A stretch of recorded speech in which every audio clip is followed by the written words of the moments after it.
ඕන්න ආව තවත් හිතා ගන්න බැරි නිර්මාණයක් බලන්න. නිර්මාණයක් කිව්වට නිර්මාණයේ නටබුන් බලන්න.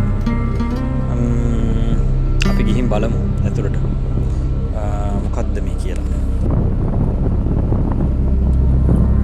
මේ විදිහට නම් මෙතන ලොකු වැඩක් සිදු වුණ තැනක්. මේවට කියන්නේ මොකක් කියලාද? දන්න කෙනෙක් ඉන්නවනම් කමෙන්ට් එකක් දාන්න. බලමු පුවරු ලිපියකුත් තියෙනවා. මහා විහාර දානශාලාව කියලා තමයි මෙතන බෝඩ් එක නම් තියෙන්නේ. දානශාලාව. අපි කියවලා බලමු. චතුස්ශාලාව ලෙසින්ද හඳුන්වන මෙම ස්ථානය මහා විහාරීය භික්ෂූන්ගේ දානශාලාව ලෙස සැලකේ. බත් ඔරුව ඇතුළු නිර්මාණ රැසක් මෙම ස්ථානයේ දැකගත හැකිය. අපි බලමු දානශාලාව. කෙටියෙන්ම බලමු ඉක්මනින්. බලන්න. මොකද බත් ඔරුව නේද දිග්ගට දාලා. මට හිතෙන්නේ අර ඉස්සරහ තියෙන්නේ ඒක වෙන්න ඇති. ගිහින් බලමු. ඉස්සර මේ කොච්චර ලස්සනට පිළිවෙලකටනේ තනිකර ගල් තමයි දැන් ඉතුරුලා තියෙන්නේ. වැඩි හරියක් අනිත් සාධක ටික අතුරුදහන් වෙලා. ශ්‍රේෂ්ඨ නිර්මාණ අතීතයේ තිබිලා තියෙනව නේද? කාණු පද්ධති තියෙනවා, වලවල් තියෙනවා.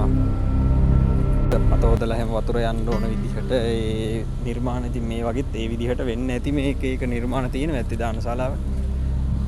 මේක නේද බත්තුරු කියලා අපිට අහන්න ලැබුණ ඉතින්. සමහරක් විට මේකට දානවද කියන්නේ බත් එහෙමද?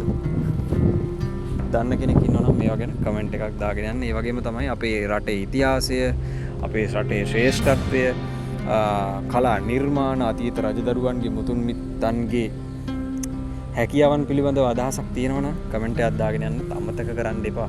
මේක අපේ රට ශ්‍රී ලංකාව. ඉතින් මේ රටේ ඉපදෙන්න කොච්චර පින් කරලා තියෙන්න ඕනද? ඉතින් ඒ නිසා මේ රටේ ඉපදිලා භාග්‍යතුන් වහන්සේ වැඩිය ලංකාදීපය, භාග්‍යතුන් වහන්සේගේ ශ්‍රී පාදයන්ගෙන් පාරිශුද්ධත්වයට පත් වුණ මේ ලංකාදීපේ ඉපදෙන්න කොච්චර පින් කරලා තියෙන්න ඕනද? ඉතින් රුවන්වැලි මහා සෑරජාණන් වහන්සේ වැඩ සිටිනවා, ජයසිරි මහ බෝධීන් වහන්සේ වැඩ සිටිනවා.